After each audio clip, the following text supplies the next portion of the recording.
So, we got fundamental differences, right? And um, there's a lot of reasons why they're different, but probably largely because New Mexico is more based on the, Rockies, federal state lands model. We see the Rockies tends to operate the same way because it's Right. so largely predominantly covered by BLM and state lands. So talk about the fundamental differences that kind of led to this varying methods of development that we see today. Right. So that's the biggest single difference from which all the legal differences stem. Right. In Texas, it is pretty rare that we'll see state lands implicated in a title opinion or something like that. Every once in a while. But in New Mexico, it's 9 times out of 10 you're dealing with state or federal lands because so when New Mexico became a state, um, the BLM, the federal government kept huge swaths of the land Yeah. as federal land and those now minerals underlying it. And then when the state got the rest under what they have this thing called the Enabling Act, and as they patented out land, they kept the minerals.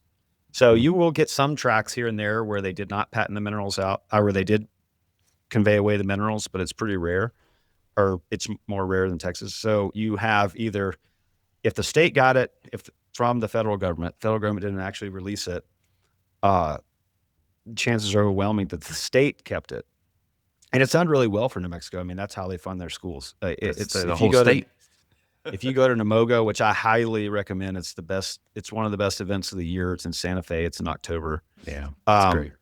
The New Mexico Oil and Gas Association, they really beat the drum on this. It's true. They say, I want to say it's like 60, 70%, 60% maybe of the state, at least education budget comes from oil and gas. $35,000 per teacher last year came from oil and gas. So tells you Yeah. the scale of what they're doing over there.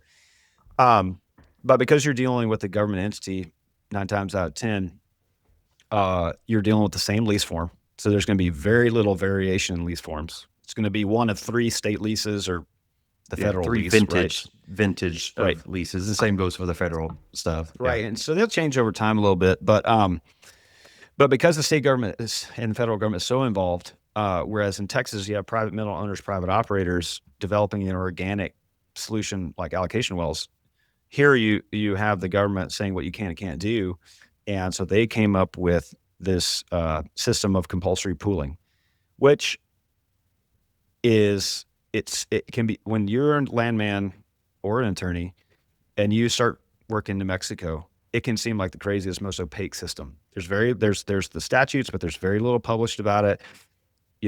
I had to just read the statutes, break them down like I would have in law school, watch hearings for 6 months to figure out what's going on. And I kind of began to understand it. And Right? over. And over. Yep.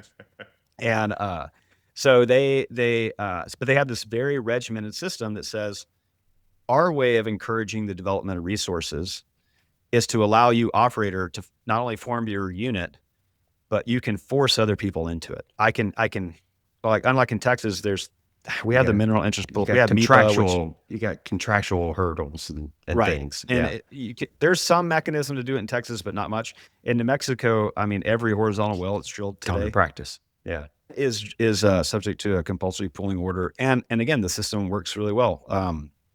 And the way that works is I have a piece of land. I've by statute, I'm required to seek voluntary agreement. I've tried to do that. I've documented it. So now I'm going to go to a hearing and I'm going to apply for an order. And I tell the state, these are the wells I want to drill. This is who owns what. This is how are you going to divvy up production. These are all the reasonable efforts we've made to pool them. We couldn't come to an agreement. The state owns the minerals because typically speaking, who you're trying to pool is other working interest owners. Sometimes it's unleased mineral owners, but the majority of the time, it's other working interest partners. Right. Yeah. And so the state doesn't own a working interest. They own the minerals, right? So they're going to get 20% of the production. They want the well drilled. So they're not going to allow, like in Texas, before allocation wells, especially, you could have 1 or 2 holdouts really driving the ship. In New Mexico, no, it's an economic decision in Texas. Right. Like, can I suffer this? Right. Yeah. In New Mexico, the state says you're not going to stop people from drilling wells on our minerals. Yeah. And so, so you go to hearing, and the majority of those cases end up what's called proceeding by affidavit. So everyone will more or less come to an agreement and say, we're not going to contest your application for an order. And we'll talk about what happens when it does get contested. But when it does proceed and an order is granted, essentially what that's doing is that's the state writing a JOA for the parties, right? So like if you die in Texas or any state, if you die without a will, the state will write you one. That's the intestacy laws. Mhm. If you get pulled without a JOA, the state's going to write you one in New Mexico. And that's going to be the pulling order. And it's the same order every time. It sets out who's the operator, how long do they have to drill the wells. It's just like a JOA. You would recognize it. Straightforward.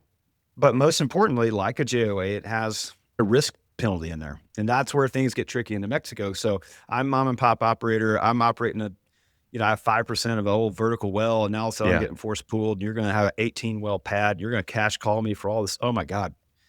If I go non-consent under the order, at best, it's a 200% risk penalty. Yeah. At worst, it's I'm not getting paid for 400%. God knows. Yeah. Maybe ever, right? Yeah. And so that's done a couple things.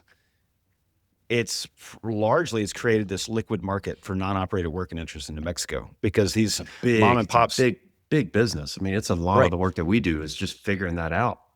Yeah, who owns it? So you can go buy it because these guys are underwater. They not only is it an economic opportunity of a lifetime because all of a sudden they're under the best rock in America. Yeah. But it creates an opportunity for. It's so hard to get in and operate wells, but to have just the capital required to do it. But just a few guys with some dollars could do the non-operated working interest. So it creates a real opportunity. There's a whole segment of business that's spun off of that's been profitable. And it's been great. I mean, I guess maybe to step back just to kind of lay the groundwork a little bit for how you get into the situation.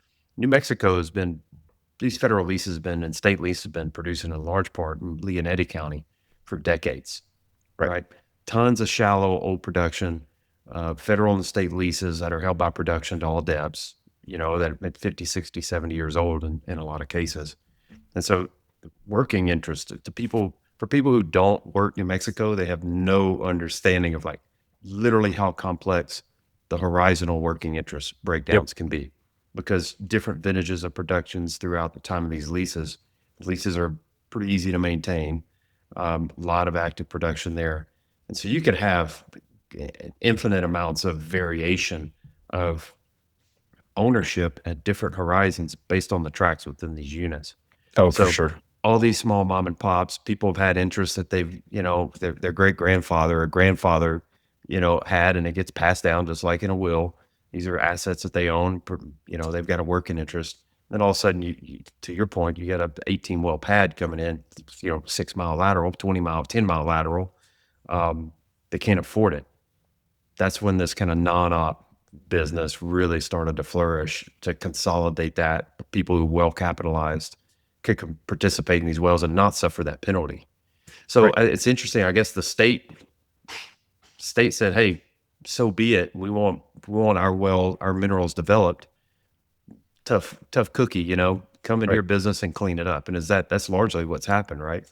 Pretty much, yeah. The state wants a couple things. They want their minerals developed first and foremost, but they want to know if things go wrong, who am I coming after? And the order sets all that out. It says, you're the operator, you're responsible for this. Who's on the hook? Mom and pops, non-ops, we don't care. And I don't mean that in a like we don't care, but I mean that's not the concern of the state. And you're not going to address my concerns. No, exactly. Yeah, exactly. But they, So the state, and like I said, the order is the same every time. And so not only do you have this whole industry pop up of the non-op working interest owners, but you also have some people who look at this and let's say you're there's several of these old Yates entities that are left out there, and they own acreage in some of the best basins, and they don't want to go to every single hearing and show up and sign a JOA. They're like, we know what the order is going to be. I know I have the money to participate. I'm just going to participate under the order. That's really common. It's just a problem. Participating under the order is a problem when you can't actually participate. That's where people get in trouble when they get subject to this penalty. That's where it has to clean up.